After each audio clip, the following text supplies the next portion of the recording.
Kultūrisms ir otrs inteliģentākais sporta veids aiz šaha. Tev ir tik daudz jādomā, kā zāles abonements par dārgu, tad tur 30, 50 eiro mēnesī. Tas ir tavai veselībai. Tu aizēji pie ārsta, tev pa 5 minūtēm jāmaksā 50 vai 100. Tad nav dārgi.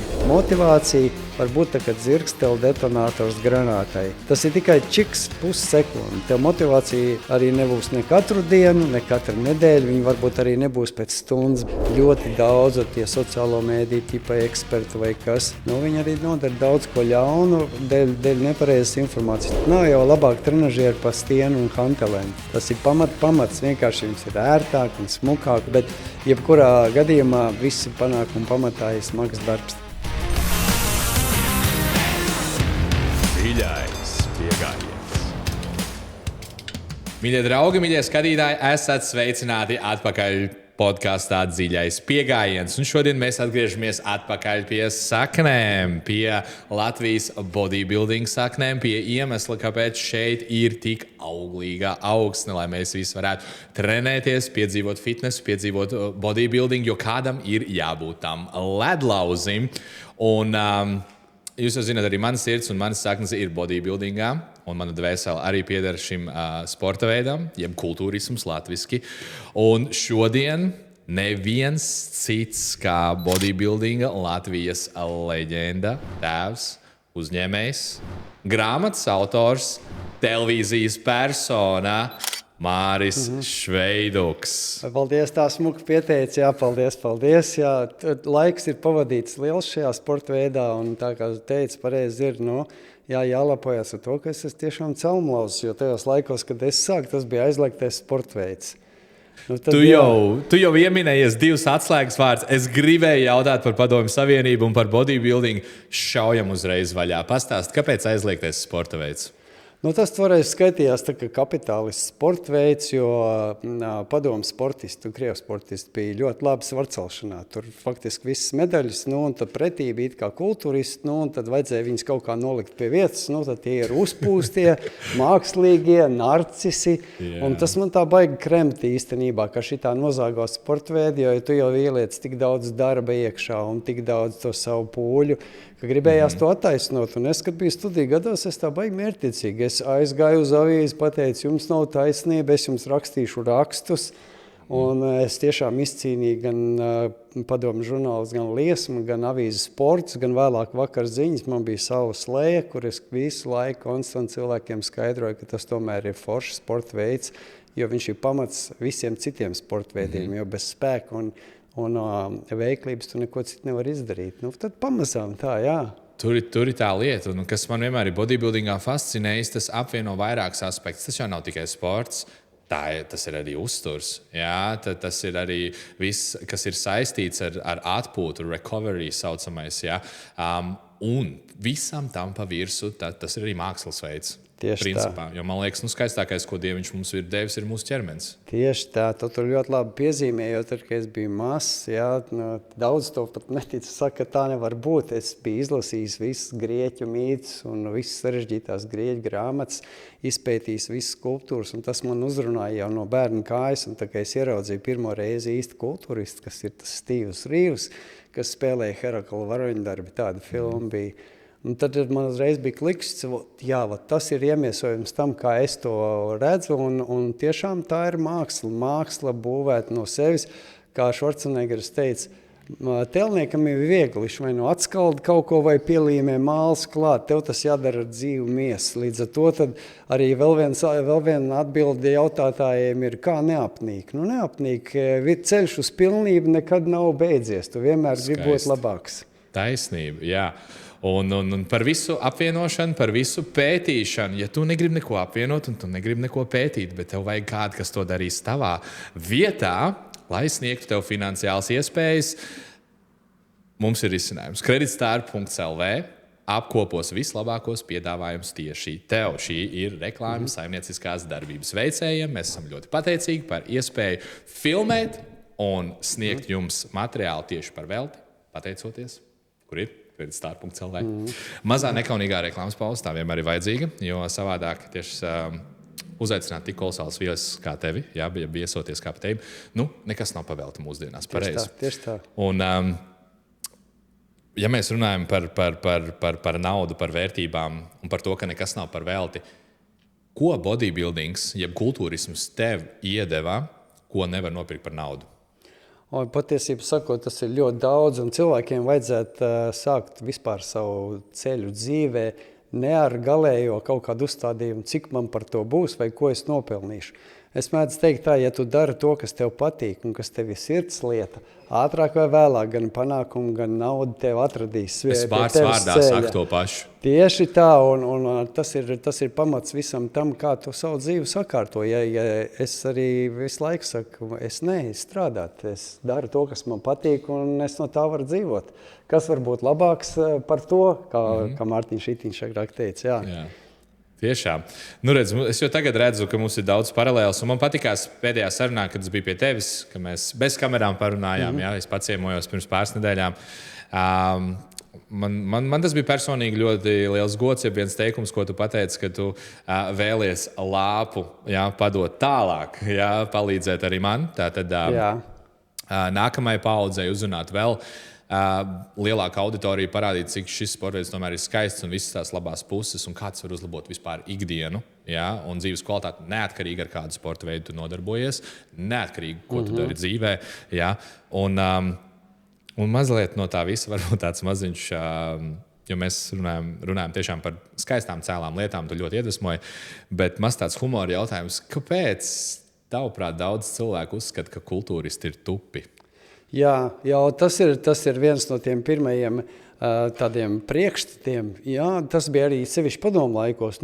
Tur vispār pēdējie smadzeņu nav tik rēts un cilā, bet es vienmēr liku pretī, es gribēju ar savu piemēru rādīt to. Es saku, lūdzu, es zinu 4 valodas, es zīmēju, es spēlēju mazliet mūziku, es rakstu rakstus un grāmatas. Lūk, kur jums ir atbildes to, vai kultūristi ir tupi vai nav.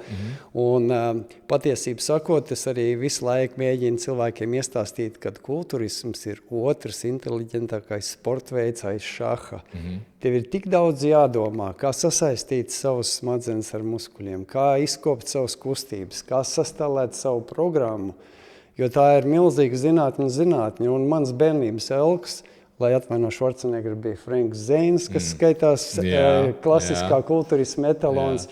Viņš ir zinātņu doktors matemātikā. Tad vēl viena atbildi jums lūdzu. Tā kā parasti šo visu saka cilvēki, kas paši neko dzīvē negrib un nav sasnieguši, jo bieži jau tā kā varbūt arī to es ievērojis, ka kādreiz kāds aiz muguras, Kačuks aizgāja, es arī tāds varētu būt. Jā. Arnolds lieliski saka, tad, kad viņam cilvēks saka, es negribētu būt tāds, kā tu tik muskuļains, viņš saka, neuztraucies, to arī nebūs nekad tāds. Tad līdz ar to tad cilvēki saprot, ka tas ir milzu darbs un gadu aizraušanās. Jā, un tu esi ļoti labs piemērs arī tam visam. Un cilvēki, man liekas, bāzē nesaprot, ka 2 lietas var būt patiesas. Tu vari būt spēcīgs, trenēts, bet tu vari būt arī gudrs. Viena lieta neizslēdz otru. Ļoti bieži cilvēki domā, ka tev var būt tikai viena īpašība. Tu vari būt vai nu intelektuāls, vai nu fiziski spēcīgs. No kurienes tādas muļķības? Tā nav, jo, zini, tas sportveids, kāds arī būtu domā, izej uz skatos un tu sprintzinies un izrāda sevi, bet patiesībā sakot, tur ir gan stratēģija, gan taktika apakšā milzums. Mēs mazliet patrenējāmies papozēt šodien, tad tur jau parādās nianses. Piemēram, tad, kad es aizbraucu uz sacensību, vienmēr saku, sacensības sākās tajā brīdī, kad tu iebrauc pilsētā, kad tu vēl neesi sporta zālē. Un tā mūžīgi ir tā, ka tu izpēti konkurenci, tu izpēti gaismas. Pat līdz pusmetram ir ļoti svarīgi, kur tu stāvēsi, ko tu darīsi, kā tu kustēsies, kāds ir tas pretinieks, kāds ir šis pretinieks. Viņam es aizstāšos priekšā, viņam es paiešu aiz muguras. Un tik daudz tur to nianšu, tā ka vienkārši, ja saka, tups to nekad neizdarīs. Pareizi. Un tā jau var pasmieties par jebkuru sporta veidu. Tu vari pateikt, bodybuilder tikai pozē, appenēs. Bet tu vari pateikt arī, futbolists skrien pakaļ bumbiņai. Ko hokejisti tam nūjām dara uz ledus. Tu par visiem sporta veidiem vari nicinājoši izteikties. Un es uzskatu, tas nekad nav bijis arguments. Tieši tā. Un labākais ir tas, ka tie cilvēki, kas paši kaut ko dara, viņi mūžīgi pozitīvi atbalsta. Tiešām. Arī no visiem intelektuālajiem piemēriem, ko es pazīstu šeit pat Latvijā, kas arī nodarbojas ar kultūrismu vai ar spēku sportu, tikai motivējoši cilvēki. tikai pretīm nākoši. Ja?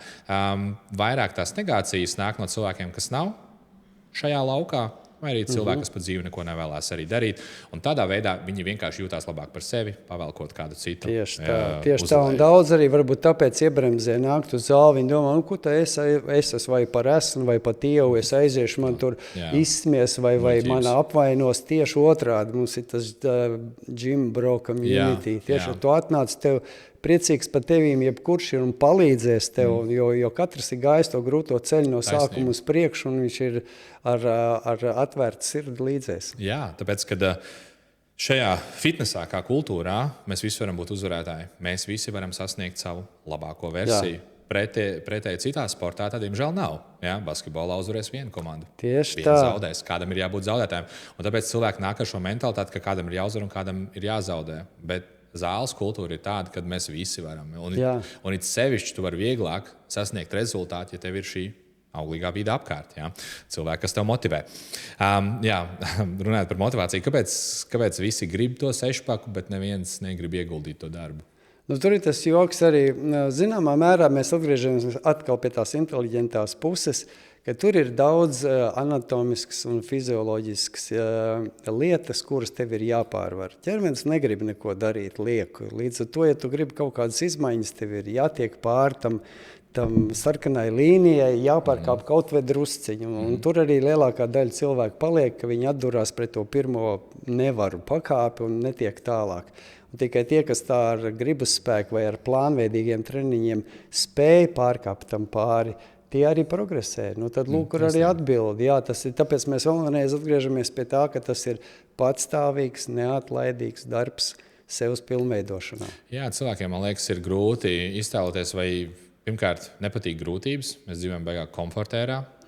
Un otrkārt, negrib ieguldīties kaut kādās ilgtermiņa lietās. Viņi vienkārši baidās. Grib vienmēr to ātro gandarījumu. Ja?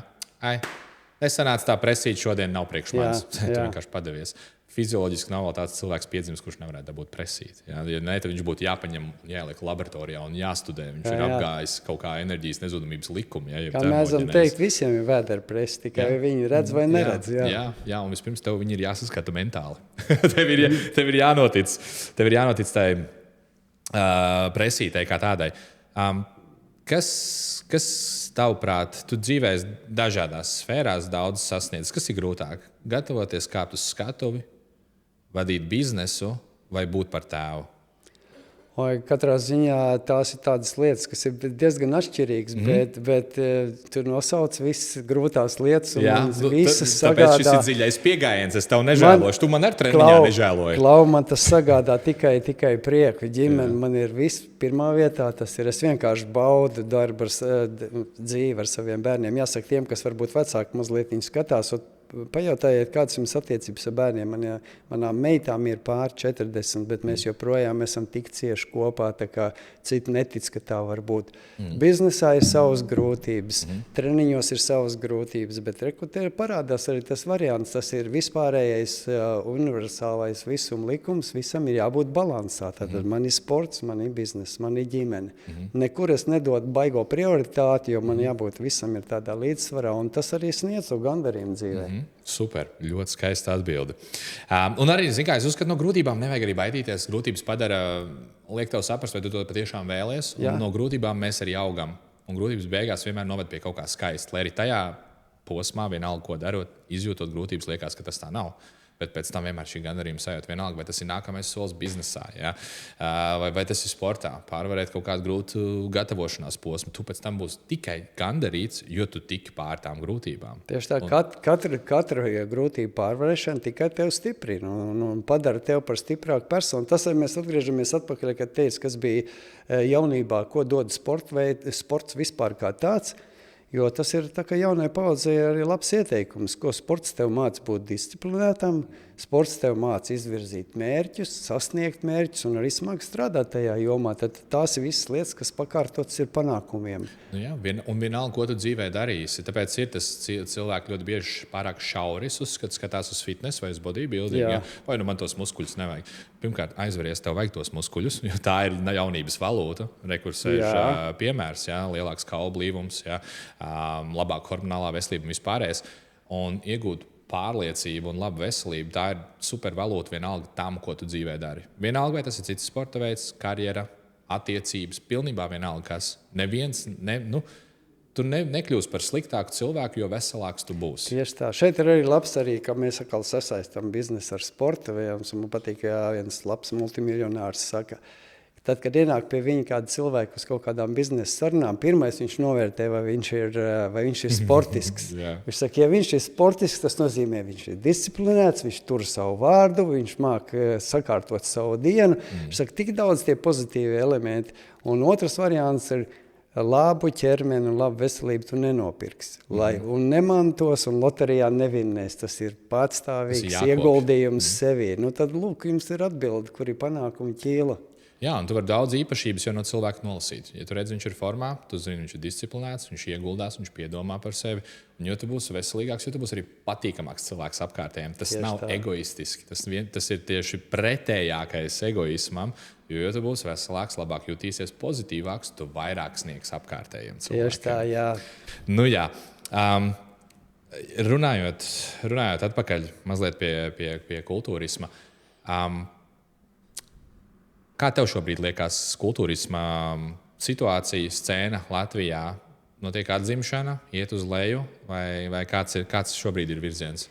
Man tev jāprasa vairāk, tas ir, jo tad, kad mēs startējām, ticiet vai nē, kategorijā bija pār pa 20 cilvēku, tur bija tā jāpacīnās, tā kā mēs neliekās, un arī tā vēlme sacensties bija daudz lielāka. Tagad cilvēki pieraduši pie komforta, neviens tā īsti negrib cīnīties, tā iespringt uz tiem treniņiem. Tas ir grūti. Tā kā, tagad ir samazinājusies tā popularitāte. Varbūt tagad atzimst, bet jāsaka to, ka viņš atzimst vairāk sieviešu kategorijās. Jā, sievietes ir sapratušas, kad ir labs trenēts ķermenis, tas ir tikai iegūms. Jā. Un, jāskatās, kā tas ies uz priekšu, jo tad mūsdienās tas atkal prasa vairāk līdzekļus, ir grūtāk, mazliet agrāk uz tīra entuziasmu, viss tagad teikt uz gaļu un biespienu vien trenējās, un arī, bet tad bija tie laiki. Jā, ir savādāk laiki. Es domāju, ir grūtāk arī paņemt kaut kādu vienu statistisko mērauklu, pēc kuras mērīt, jo arī dalībnieku skaits, man liekas, tagad ir daudz federācijas, un tas vēl izplūdina. Iedzīvotāju skaits vēl ir mazāks, jā. Atkal turpretī sociālajie mēdīji eksistē, un tas atkal spēj popularizēt. Ir tāda virves vilkšana notiek. Jā. No savas pieredzes, kopš es esmu Latvijā, es uzskatu aug, vai vismaz fitnesa kultūra kā tāda viennozīmīga aug. Caur sociālajiem mēdījiem cilvēki var iegūt vairāk informāciju, motivēties un visu pārējo, bet vai bodybuildings aug, bet es uzskatu, tas vēl notiek lēnām. Ja? Mums vajag šīs ēras Mārša Veiduku, saproti? Un es domāju, ka drīzāk mūsdienās tā būs kāda sieviete, kas to izdarīs. Un motivēs vēl vairāk sievietes. Ja? Iespējams, jā. Es varētu pateikt to, ka pat arī skatoties tradicionālo klasisko filmu Pumping Iron, kur ir pirmo reizi vispār parādīja, kas tā ir kultūristu komūna, kāda viņi ir. Tur arī bija, kur teikts, ka sports kā tāds pēc 10 minūtēm jau būtu garlaicīgs skatīties viņu, bet tur bija personības. Arnolds jau pats par sevi ir superpersonība. Un, ja saliek tos kontrastējošos raksturus un tās personības, tas ir tas, kas veido to kopējo iespaidu. Un tas stāsts un tas ceļš, kā tu pārvari grūtības. Ne jau tā sacensība diena, jā, tas ir. Tieši tā, tur viss mājas darbi ir izdarīti. Ja? Nopauzē un viss, un mājās. Bet jā, tas stāsts un tās personības īstenībā interesanti ieminējas, jo es arī nesen runāju savā zālē, stāstīju par to, ka bodybuildings ir viens no tādiem sportveidiem, kas producē personības. Cik daudz treniņu metodikas, cik daudz interesanti Olimpijas čempioni ir bijuši. Ja? Tajā skaitā arī, kas ir mana favorīta, Arnolds Švarcnegers, Ronijs Kolmens, viennozīmīgi, 2 dažādi cilvēki. Ja? Vai tagad Kris Bamsteds, atkal vēl savādāks cilvēks. Un šīs grūtības veido šīs personības, no kurām var iedvesmoties. Bet jā, arī šobrīd Latvijā aktuāli startē un ir pro-kārtiņas un ir daudz perspektīvi cilvēki. Es domāju, tas ieskriesies un būs šī, pateicoties arī sociālajiem mēdījiem. Arī es cenšos to ļoti popularizēt caur lai arī vairāk es cenšos uzrunāt cilvēkus, kuri zālē ir sveši, jo tikai tā augs komūna. Ja mēs kultūristi tikai taisīsim saturu priekš kultūristiem un marinēsimies te savā suliņā tikai, tad mēs te 20 paliksim arī. Tā ir mūsu cēlā misija, jo izskaidrot tautām, tāpat kā es teicu, ka es studiju padomu laikos gāju un skaidroju vienkārši cilvēkiem, ka tie nav mākslīgi uzpūsti, un cilvēki vēl joprojām citi domā, es tur izdaršu proteīnu vai apēdīšu kādu tabletu. Un viņi domā, ka proteīns no kosmosa, tas ir kaut kas ķīmisks un es nezinu, nenācis, palasat kā piensūkali iegūst un viss. Šajā ziņā mēs tiešām esam tādi labas vēsts nesēji, jo mēs mēģinām vispār padarīt sabiedrību veselāku un sportiskāku. Un pat to ordeņu jādod ir īstenībā. Tas būs, kamēr bodybuildings tiks līdz mainstreamam un to novērtēs, es ceru, es to piedzīvošu, es to izdarīšu, bet jo kā es smējos un teicu, es gribu būt šīs ēras Latvijas Arnolds Švarcneggers, jo es gribu visās sfērās panākt to. Jo, saprot, viņš jau ne tikai bija bodybuilders, viņš visur iegāja. Un viņš parādīja to, ka tas, ko tu iegūsti, kā tas izveido tavu raksturu un disciplīnu, tas noder jebkurā dzīves sfērā. Punkts un āmen, to nevar apstrīdēt. To var ieteikt arī parastiem skatītājiem, kas nav tik cieši saistīti ar sportu. Izlasiet Švarcneggera grāmatas. Mums ir latviešu valodā ir 2 jau iztulkots. Esmu noderīgs. Un Švarcneggera, totāla ātmiņa ir, man liekas, ļoti noderīga, tāpēc, ka tur nav tikai par sportu, tur ir par filmu, par kino. Maksimā redzēja, tā kā viņi ir viegli pieejami, viņi ir latviešu valodā un viss labi saprintēta. To esi pašā kodolā, pašā scēnā. Esi novērojis, kas mūsdienās varbūt fitness industrijā, Latvijā, kaut kādas problēmas vai kaut kas, kas būtu tāds, nezinu, sarkanais karoks. Pamatā, ja mēs domājam to vienu tēmu, kādas ir problēmas, cilvēki grib pārāk ātri, visu pārāk ātri, un tas tā nenotiek. Vai viens ir tā, ja pārāk ekstrēmi iet sabeidz sev ātri veselību, otrs ir tā nepacietība kaut ko jau sasniegt, un tā kā mēs runājām jau iepriekš, visi jau domā, tagad es tur nostartēšu vienās sacensībās, man pietiekoši daudz būs nauda un atbalstītāji. Viss atkal iet atpakaļ, kā mēs runājam, uz personību. Es personīgi pazīstu cilvēks, kuri ir 20. pasaulē, tur varbūt vēl pat zemāk, kur pelna daudz vairāk par čempioniem, tikai tāpēc, ka viņš ir personība, viņi grib izmantot. Un tur arī slēpjās viss tas finansiālais variants. Ja mēs atmetam tos top 10 atlētas pasaulē, kur pelna ar sacensībām, pārējie ar sacensībām neko nepelna, un tas pats attiecās uz amatieru sacensībām, tu brauc pēc titula. Tev ir tituls, tu vari pēc tam viņu izmantot, trenējot cilvēkus, piedaloties semināros vai kaut kur citur, vai citādi nopelnīt, bet cerēt uz to, ka tev sacensībās kāds metīs pakaļ naudu, aizmirstiet, tā nebūs.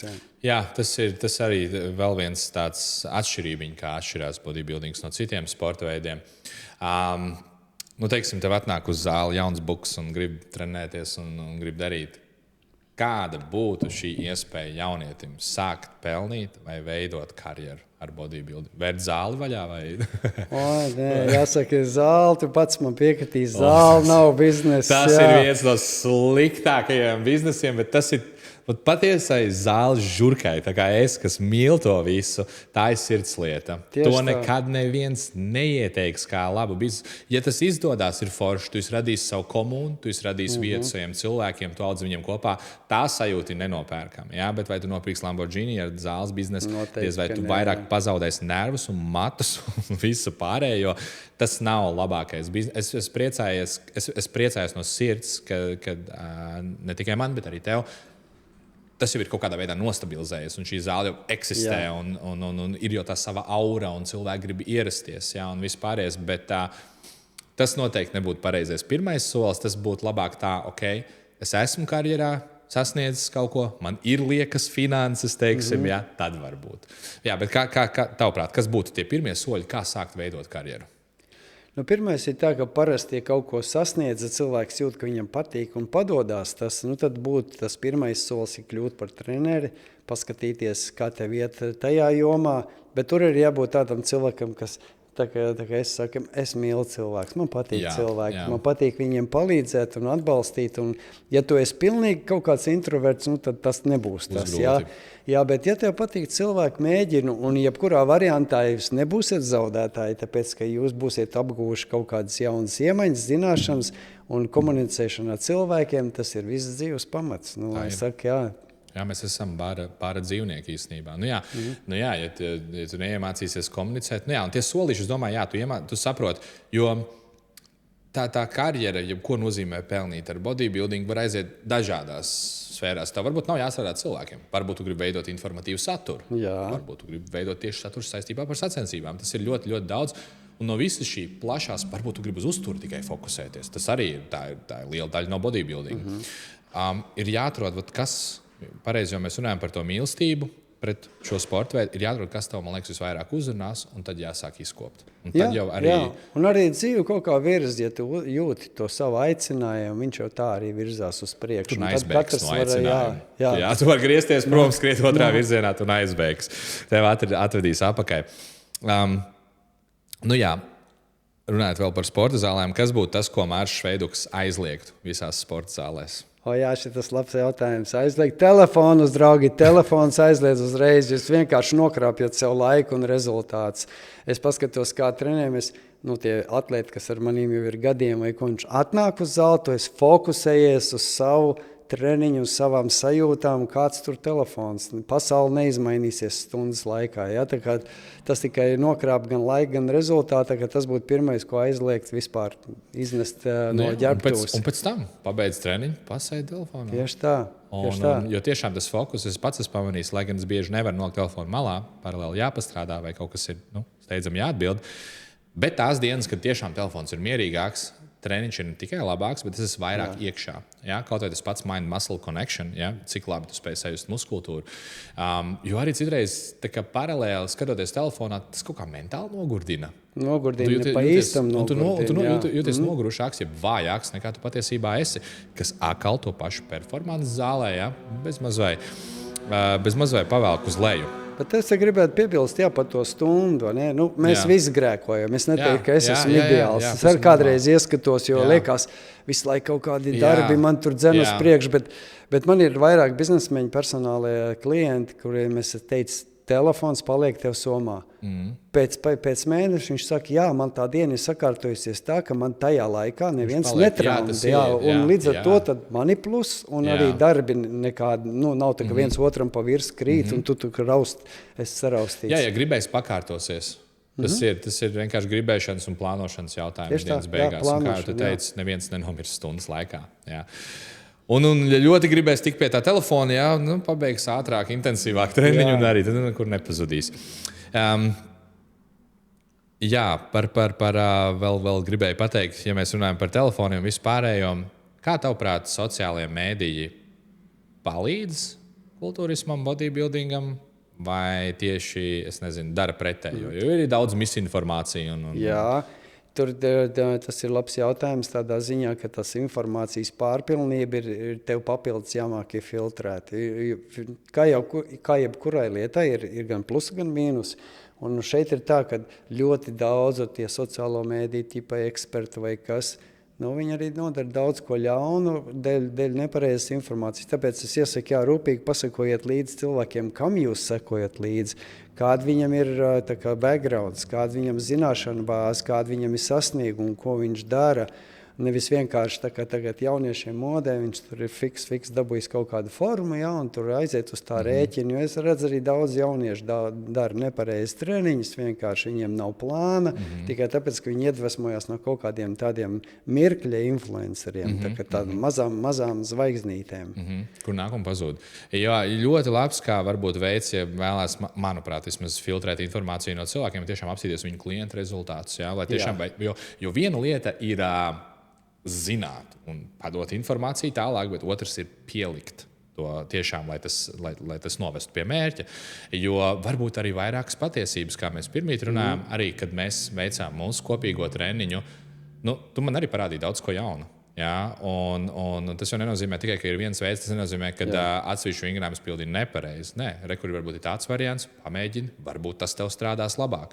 Pretēji arī pret kaut vai influenceru video, kad, nezinu, 5 sliktākie vingrinājumi kvadrcēps obligāti netaisat. Ja nonāksiet slimnīcā, ja, un bez mazliet tur ir normāli vingrinājumi, tikai vairāk ķer uz to šoka efektu. Tieši tā, jā.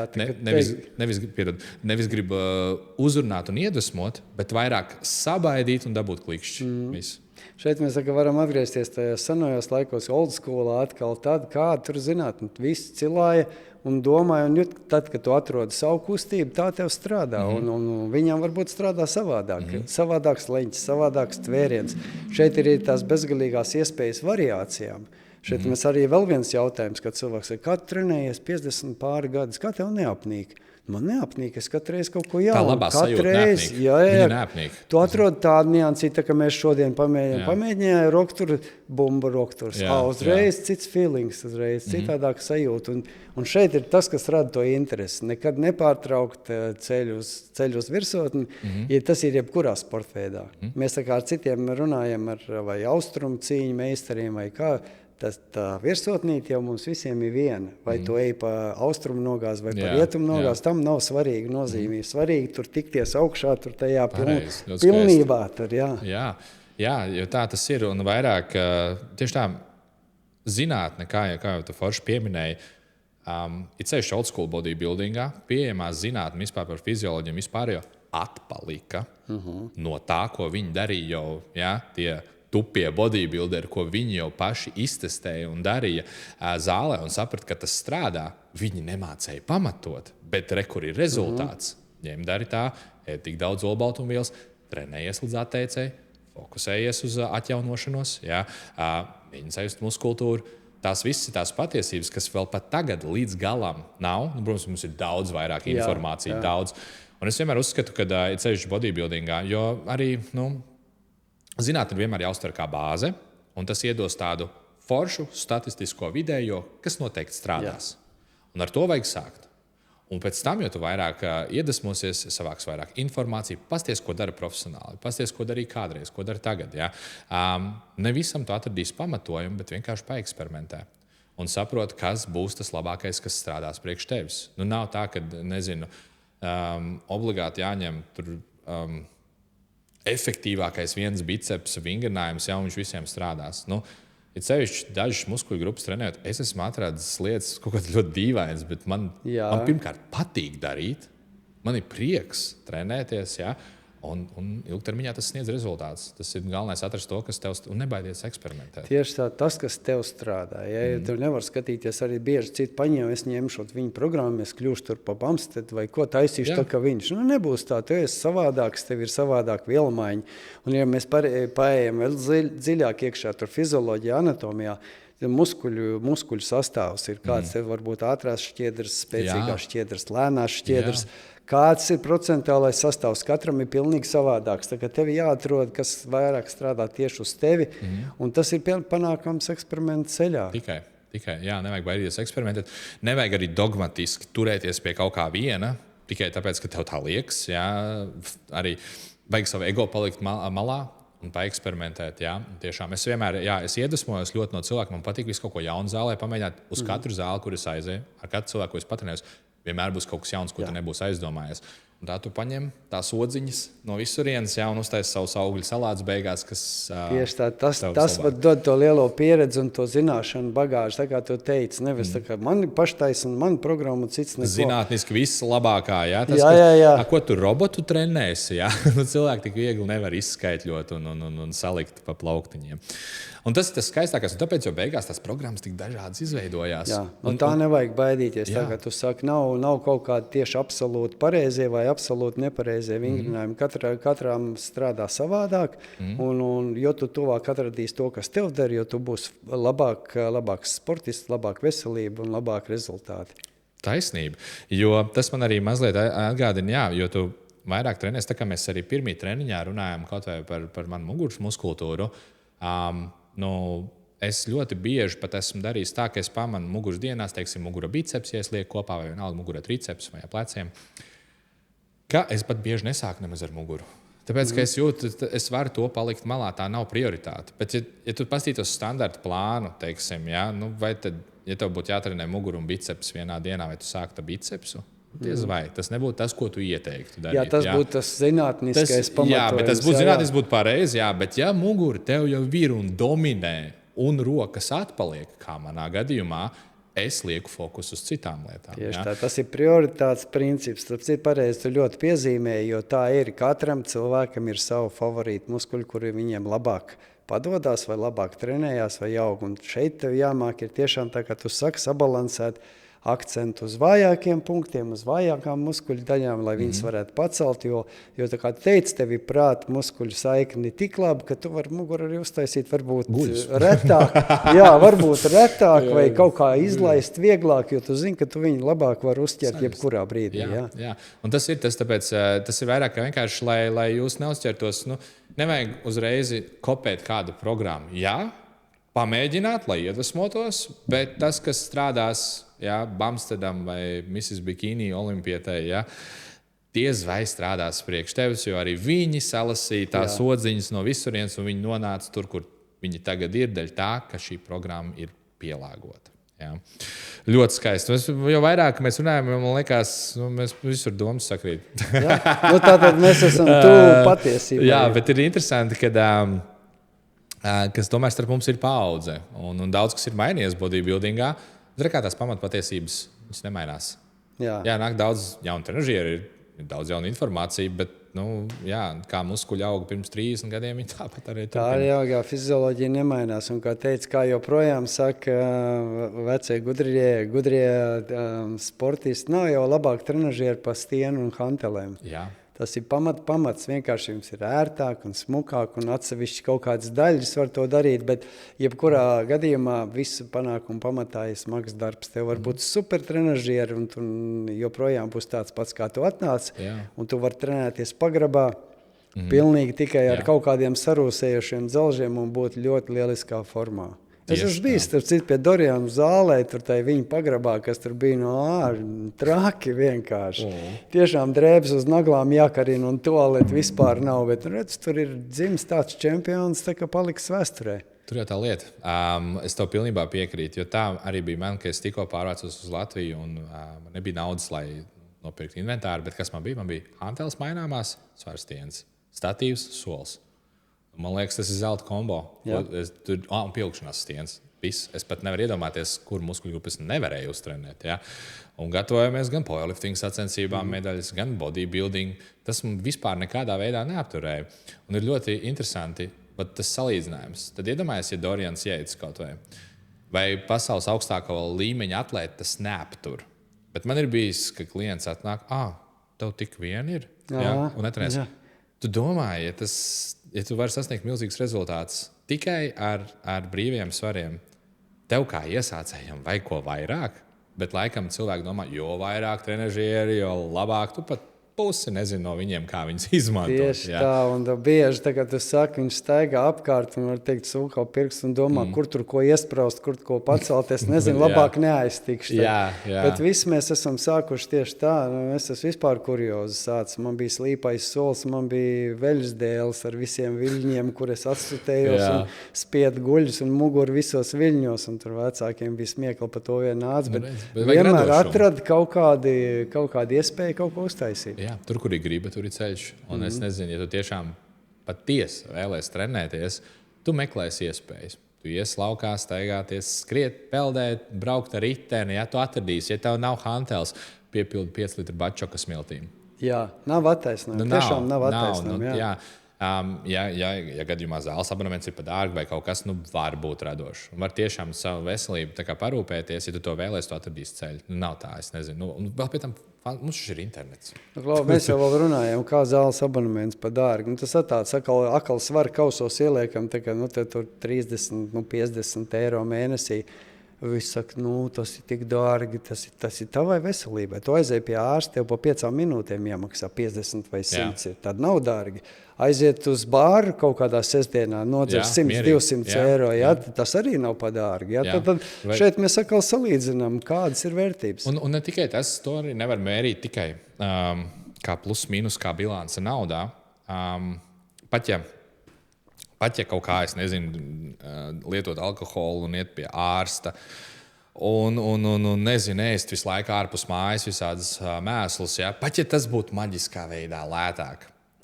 Tā sajūta, ko tu nopērci, var teikt, nākot uz zāli, veselību, visu, ko tu ieguldi, tas nav naudā mērāms. Un tur jau tas interesantākais tas, ka tas rezultāts parādās ilgtermiņā. Piemēram, es savos 34 gados jau sāku pamanīt, kur ir šī atšķirība starp mani un starp tiem cilvēkiem, kuriem saka, nav vērts uz to zāli iet. Es pastos viņiem, man liekas, nav vērts dzīvot tā, kā jūs dzīvojat. Nav vērts justies tā, kā jūs dzīvojat. Ja? Tas varbūt izklausās egocentriski, bet tas ir vienkārši pierādījums no dzīves. Jā, es gribēju teikt, nevajag tā kā sev šaustīt, narcis, egoists. Jā. Nē, tu esi pilnvērtīgs cilvēks, un tie pārējie, lai skatās līdzi un cenšas pavilkties līdzi. Mēs tā kā kritizēt, bet motivētu. Jā. Pareizi. Jo, kā es teicu, kā mēs abi piekritām, taču mēs visi beigās varam tajā spicē tur satikties, mēs visi varam būt tie uzvarētāji. Ja? Līdz ar to nevajag, ja kaut kas tevi aizskar, tā ir tava problēma. Tas netika teikts, lai tevi aizskartu. Ja? Drīzāk, lai pamotivētu. Jo man bija tas pats, pirms es sāku iet uz zāli, es arī jutos kā upuris. Man arī tracināja. Es arī biju no tiem, kas domāja, es ietu uz zāli, es varētu arī tā izstīties. Tad es sāku iet uz zāli un sapratu, bļāviens, es varētu tā izstīties, bet tas prasīs 10 gadus. Jā. tas nav tik vienkārši. Tik skaisti par visādām pozitīvām lietām. Tagad varbūt kaut ko emocionāli dziļāku es tev pajautāšu. Kas ir varbūt bijis tavā dzīvē zemākais punkts kaut kāds vai grūtākā lieta, ko tu esi pārvarējis?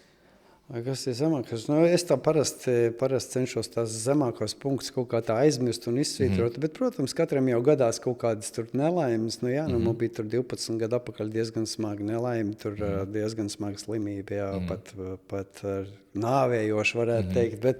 Bet atkal tas mindsets, man tas doma gājiens ir pilnīgi savādāks, un es kaut kā tam tiku pāri, un tagad jāpieklauvē, 12 gadi. Es joprojām labi varu dzīvot, trenēties ar pilnu jaudu un arī gūt pat panākumus. Faktiski esot, neslēpšu invalīds. Man ir invalīda apliecība, tā nepateiks, bet tas tikai kārtējo reizi parāda to, ka tev nav robežu. Nav robežu, tu zaudē tad, kad tu padodies. Un tad, kad tu pats uzliec robežas. Jā, mēs daudz ko galvā, mēs izdomājam, vienkārši paši sev kaut kādā veidā limitējam. Un tas ir ļoti, ļoti skaisti un cēl no tavas puses, ka tu arī netēlo upuri, tu varētu visiem bāzt sejā, rekā esi invalīds un man bez mazliet grūti. Tas man bija, tā kā arī bija vienā televīzijas raidījumā, es teicu, es biju durs ciet uzreiz, man bija savu plāni, man bija plānos priekš jau 5 gadi sarakstīt, un es nemaz nedomāju no viņiem atteikties.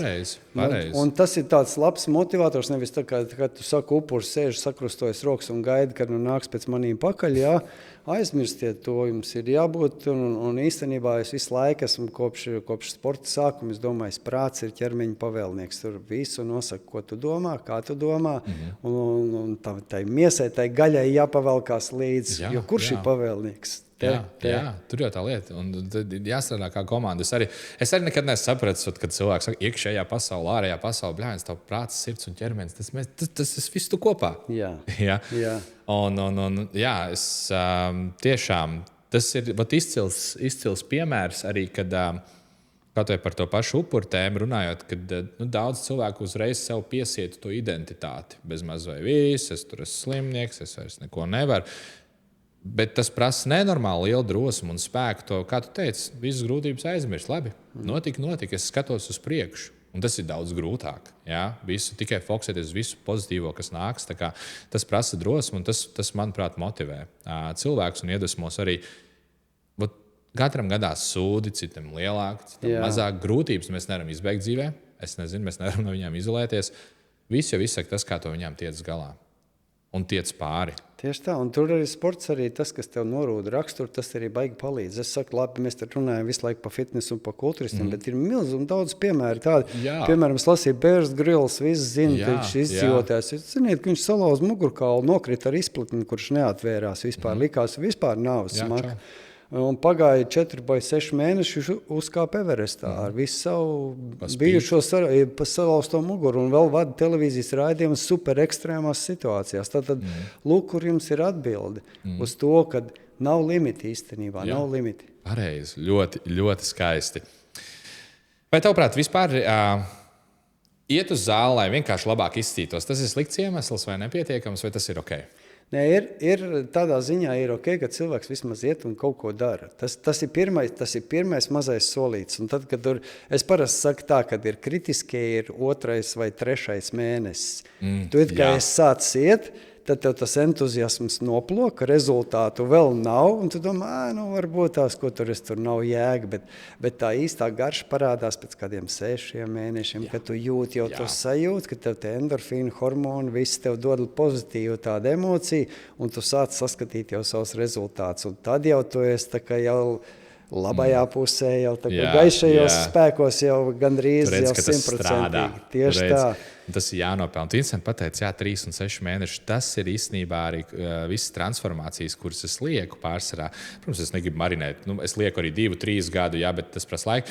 Bet, lai parādītu, ka to var salīdzinoši ātri sasniegt, lielākā daļa ir šajā periodā, kad var tādas lielas izmaiņas. Ir 3 līdz 6 mēneši. Tur tiešām var tā, ka, ja kāds cilvēks tev nav redzējis tajā posmā un satiek tev pēc tam pirmo reizi, kur tu biji. Jā.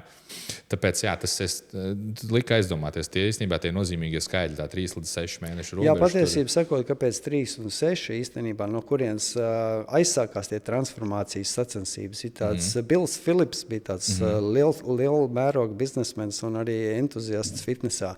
Viņš izdomāja to. Faktiski viņam bija tāda ideja, kāpēc cilvēki tikai uz skatuves sacenšas, kur tev ir 20-50 cilvēki. Viņš izdomāja sacensības tā kā milzīgam lokam cilvēku ar lielām balvām, cik tu vari izmainīties 3 mēnešu laikā.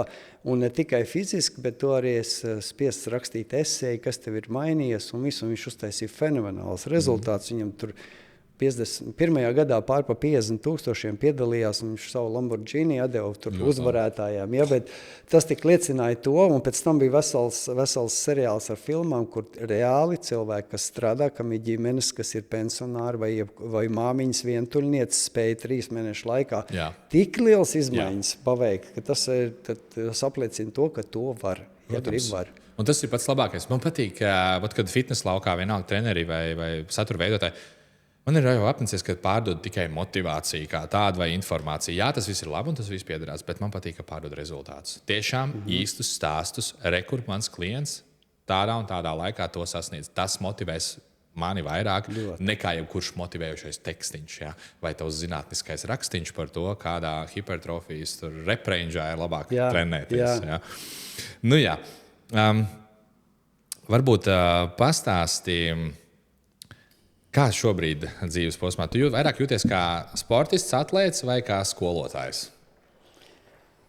Es gribētu teikt, es vairāk jūtos jau tā kā konsultants, jo es dikti aktīvi netrenēju vairāk cilvēks, jo man ir savs biznes un arī ar ģimenes. Un tagad jauna aizraušanās man mazbērni un vispārējās lietas, ko ganīt un ko mācīt. Tā kā es kaut kā mēģinu tā kā sabalansēt un es nav tik aktīvs kā varbūt. Varbūt kā tev, es arī saku, ka man 30-40 gados ir tas pats ražīgākais laiks. Tad es tā mierīgāk visu uztveru, jo tā kā viss, kas ir redzēts, meklē kaut kādas jaunas izaicinājumus, kur iestartēt kaut ko padarīt. To, man liekas, vienmēr vajag, no tā nedrīkst attiet. Tā kā, nedrīkst kaut ko vienmēr jaunu sevi nodarbināt, sevi izaicināt. Jā, tas ir ļoti pareizi. Viena īpašība, kas jābūt katram vīrietim.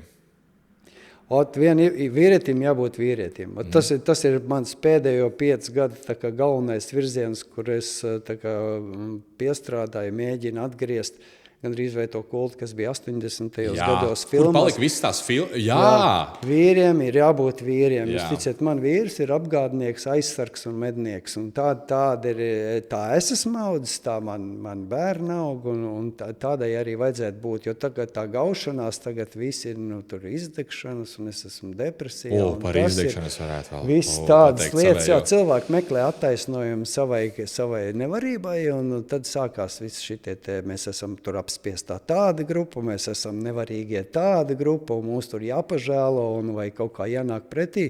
Vecais izdzīvošanas likums. Esi vecis un dari lietas. Esi vecis un dari lietas. Āmen vienkārši pareizi. Tas liecina par drosmu un par to izdegšanu. Man ir daudz ko pateikt, jo es tam pats kaut kādā veidā eju cauri, bet uz izdegšanu skatos varbūt savādāk. Man vienmēr ir bijusi vislielākā cīņa pašam ar sevi, un es uzlieku sev lielu atbildību, un man gribās par visiem gādāt, man gribās veikt drosmīgus lēmumus un visu laiku turēt sev grožos. Un jo es vairāk uzņemos sasniegt, jo citreiz tas piespiež mani tuvāk limitam.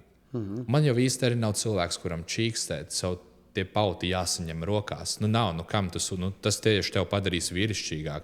Tas būs tavs veiksmes stāsts, ka pa spīti tu nevienam nestāstīji savu iekšējo cīņu, bet tu gāji un uzvarēji. Tas būs tavs uzvaras gājiens. Un es sāku skatīties uz to tā, ka katru reizi, kad es tuvojos izdegšanai vai man ir grūti, es uz to uztveru tāpatās kā zālē. Varbūt pagājušajā nedēļā man, taisīt ar 40 niecēm krūtis bija grūti, un es vairs nevaru. Es tuvojos atteicēju, un es nometu tās hanteles. Tas nenozīmē, ka es nemēģināšu vēl vienreiz. Jā. Nāks vēl viena nedēļa, es ņemšu tās pašas 40 niecas un celšu atkal. Un ar izdegšanu, jo mums katram ir kaut kāda darba kapacitāte, ko mēs spējam kvalitīvi veikt, arī gan jau ir tur kaut kāds abstrakts limits vai kā to nosaukt, bet turpini trenēt viņu sasodīts, tu taču vari augt. Un ja es ņemot piemēru no savas dzīves, lietas, kas varbūt šobrīd notiek manā dzīvē, ja viņas iedotu Edijam pirms gada, man būtu bijis pa daudz. Kāpēc man šobrīd vairs tas nav pa daudz? Kāpēc es cīnos pa spīti tam, kad man arī ir grūti? Tāpēc, ka es pamanu augu. Es zinu, ka tagad ir tie mēsli, bet tā ir mana rakstura hipertrofija dienas beigās. Un tas viss pie kaut kā novedīs. Es tev pilnībā piekrītu. Jo es esmu izdedzis tā sevi, tad atkal nod pie sevis žēlošanas. Un to mēs negribam. Un tur arī pazūd vīrišķība. Un tāpēc arī pazudušas visas labās filmas. Pieturam īkšķi, lai nāk atkal nākošais vilnis. Un man arī bērnība, man tas tā motivēja, redzot, es gribēju būt kā Rambo. Redzot Arnoldu Švarcnegeru un Franku Zeinu un vispār īsti vīrišķības etalonu. Un kad tagad tik viegli var paņemt un vīrišķību kompresēt, tas ir toksiski, maskulīni. Bet katrs dzimums pilda savu lomu. Un nevajag padarīt vīriešu sievišķīgus. Jo dienas beigās vīriešu loma ir sniegt drošību un būt drosmīgam, pieņemt tos grūtos lēmumus. Pareizi. Ļoti skaisti, ka tu pieminējies par to izdegšanu. Tā bija tāda tēma, ko es varbūt vairāk esmu klusējis, bet man pats tas viss loģiski dzīvē salikās. Labi. Vai tēvs, kurš nerūpējās par savu veselību, rāda labu piemēru saviem bērniem? Protams, ka nē. Šeit es tiešām varu paklapēt sev pa plecu. Es esmu opītis jau, bet mēs ar mazbērniem, ar saviem bērniem sportojam joprojām. Un man Super. arī tāds funkcijas, tas nelabs latviešu vārds. Bet nav cenzūra, te nav nekā.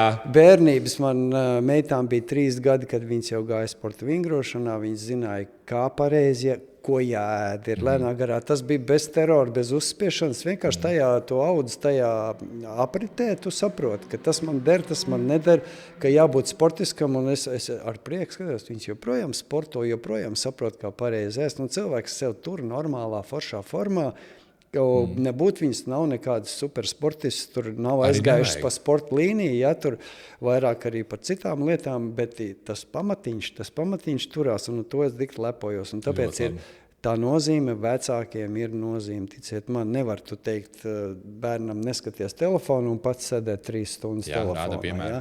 Ir jārāda piemēru, un vecāki, ticiet man, ko bērni atcerēsies, to, ka jūs esat bijuši parkā, ka es esmu bijuši pārgājienā, jūs esat izbraukuši ar riteņiem, viņi neatcerēsies ne 17. iPhone, ne tur džinsas kaut kādas, ne kaut kādas citas tur dārgas somiņas vai ko tādu.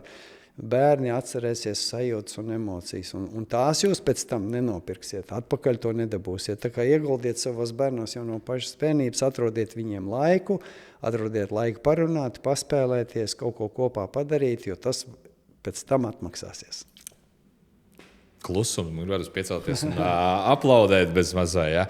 Ļoti skaisti to pateicis. Es domāju, tas ir ļoti labs piemērs, uz kā tiekties, kā veidot attiecības. Ar bērniem. Es pats arī nevaru sagaidīt, ka man būs bērni. Tas ir viens no Vai maniem tas dzīves. ir pilnīgi cits etaps. Tas pāri ir, jā, jebkādam citam dzīves mērķim, man liekas, tas būs lielākais gandarījums. Un tad arī viss, ko es daru, visu panākumu iedos uzreiz lielu kontekstu. Jā. Labi. Nu jā, runājot par jauno paudzi, ja mēs runājam, kā tu skaties uz jauno džim paudzi? Tev pirmīt arī bija 2 jaunieši skaisti trenējās. Kā tev liekas, kāds ir tavs domas par jauniešiem zālē? Nu, tā kā mēs runājam, jā, tā kad tajos padomu laikos, kad es sāku, tas bija tāds sūrāks tas dzīves ritms, tev vajadzēja vairāk cīnīties, lai kaut ko dabūtu.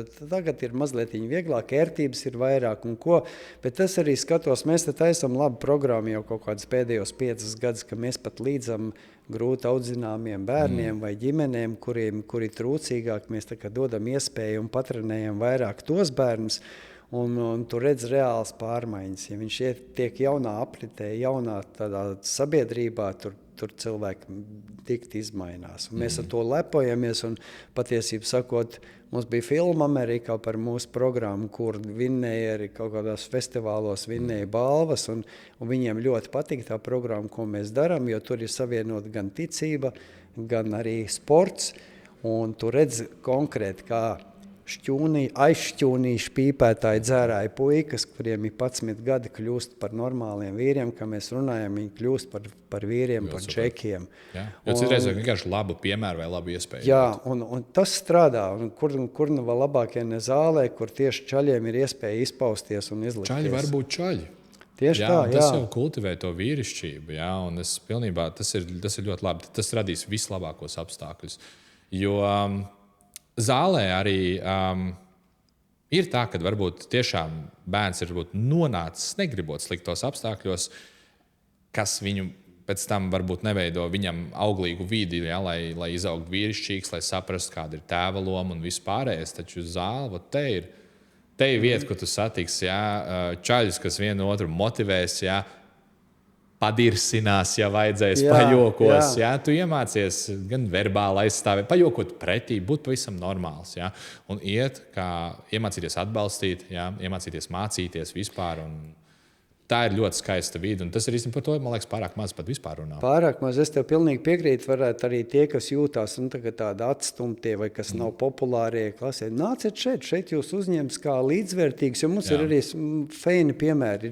Ir tāds galīgi apspiest meiteni vienā klasē bija, visu laiku tā tik ar sienu, tā kā viss viņi tur apbižo vai ko. Viņi sāk nākt pie mums zālē. Viņi startē powerliftingā, viņi vinnēja Latvijas čempionu medaļus pēc kaut kāda pusgada vai gada, un viņai pilnīgi cits respekts klasē. Viņa ir atplaukusi kā personība, viņai ir respekts no vienaudžiem, tā kā lūk jums konkrēts piemērs, kā lietas notiekās. Un nevajag sēdēt mājā un ierakties, teikt, es savā būdā ārā neiešu tikai tāpēc, ka man ļaunā pasaulē aiz durvīm gaida. Vajag droši uz priekšu.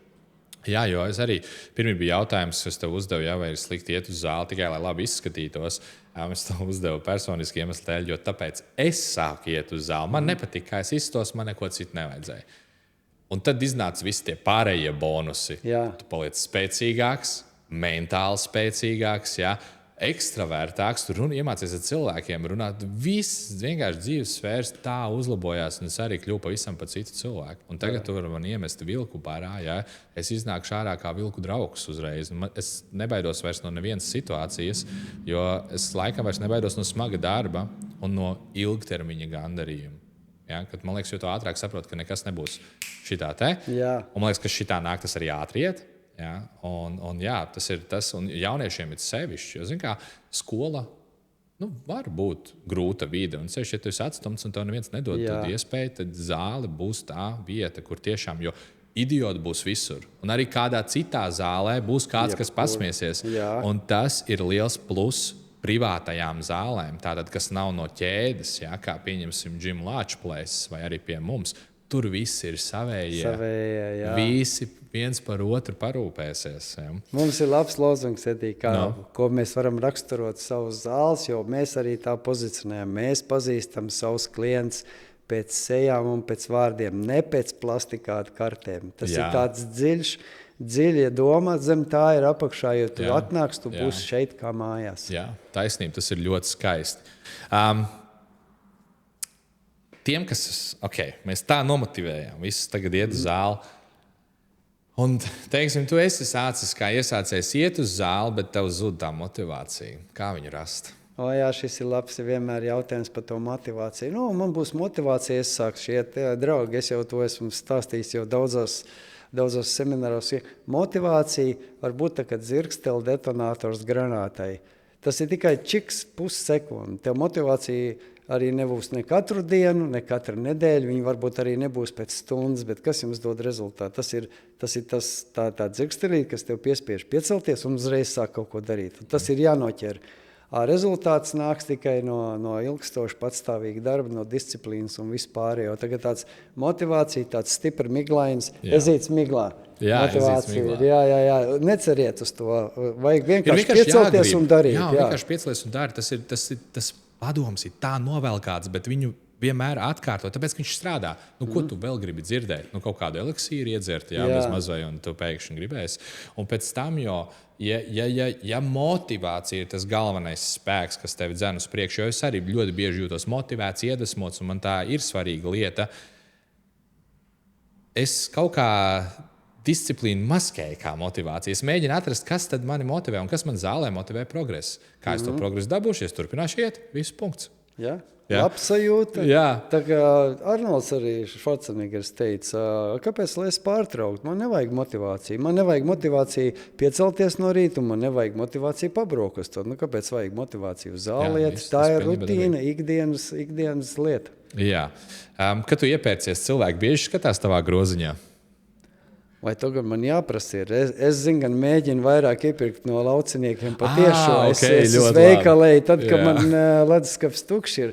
To jau es esmu pasācis ļoti gadus 30 atpakaļ, jau, kad cenšos visu pirkt no ražotājiem, no mairažotāja vai no zemniekiem, vai no kaut ko pasvaigo, vai no tirgu sliktākā gadījumā. Bet es nezinu, vai viņi skatās. Katrā ziņā manā meitenē, manai sievai un meitai bija tās hobijas kaut kur ārzemēs vai vēl kaut kur pastaigāt kaut kādas 5 soļus aiz manīm un paklausīties tos komentārus. Pēc tam viņas atstāst un ka mēs varam pasmieties kopā. Jā, bet tā, es praktiski, nekas super sarežģīts. Es tev uzdevu, jo tāpēc, ka es esmu to arī citiem runājis, un es personīgi eju publiski iepirkties, un es bieži redzu, ceļu saldumās pilsētvizi, zinu, ka es trenēju, un tad tu vienmēr treneri var šito ēst, kas tad tur ir? Ieraugi, pieņemsim, kartupeļus, vai kaut ko tādu, kas nav nekas tur traks, vai nezinu, vai citu gaļu, izņemot vistas gaļu, bez maz vai domā, grēks. Tā ēdija, starp citu, ir viena no galvenajām tēmām. Tā kā kulturisti vai fitnesisti baigiem mūki, ka neko neēd. Šajā gadījumā es tev pasaku, apskaties, vakar biju uz jubileju, lauku, torte, trīsstāvīgā, bez kreņķiem. Es trenējos, lai es varētu brīvāk ēst. Tieši tā. Un tu esi uzaudzējis, jo tāda muskuļu masa tev kalorāžu dienā ir brīvi diezgan salīdzinoši piedodoša. Šeit mēs varam piebilst, nav aizliegt produktu, draugi, nav labo vai slikto produktu. Pilnīgi Klausoties, nav. Indi veido doza. Ja tu tikai lauku torti ēdīsi visu dienu, tad tev būs problēma. Parētam ļaujies izbaudīt dzīvi, kāpēc mēs šeit nākam un strādājam pie sevis, kāpēc mēs piedomājam pie tā visa, lai dotu sev vairāk brīvību. Bez kaut kādām robežām nav brīvības. Tieši tā. Tas ir viena no aksiomām, ko cilvēkiem jāiemācās. Varbūt kādreiz nāk no veciem laikiem vēl kāds, ka es tikai 3 mēnešus vārīt vistu un rīzes bez sāls. Es saku, ārprāts, es biju uz Eiropas čempionātu.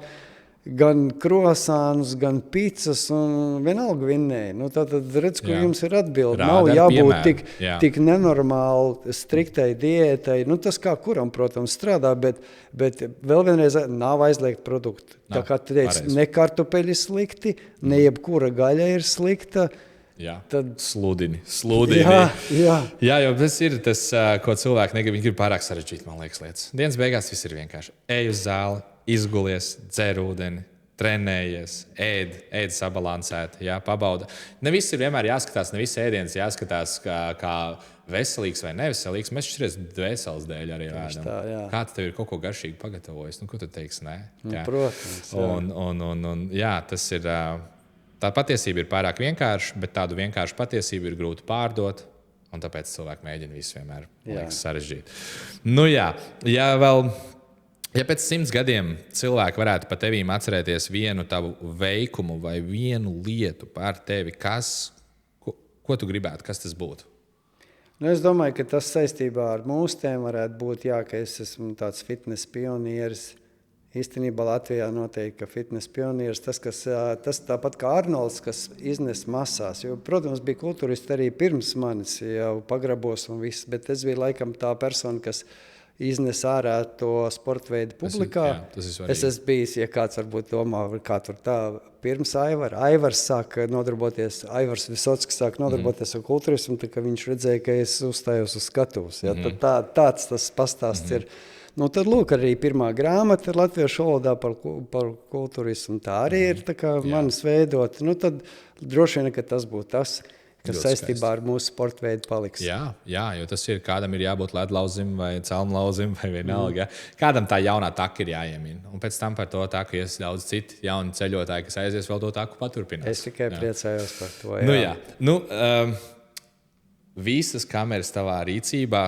Pastāst, kas jauns gaidāms, ko tu vēlies noreklamēt. Bezkaunīgākā reklāma drīkst būt, pastāst kaut ko vienalga.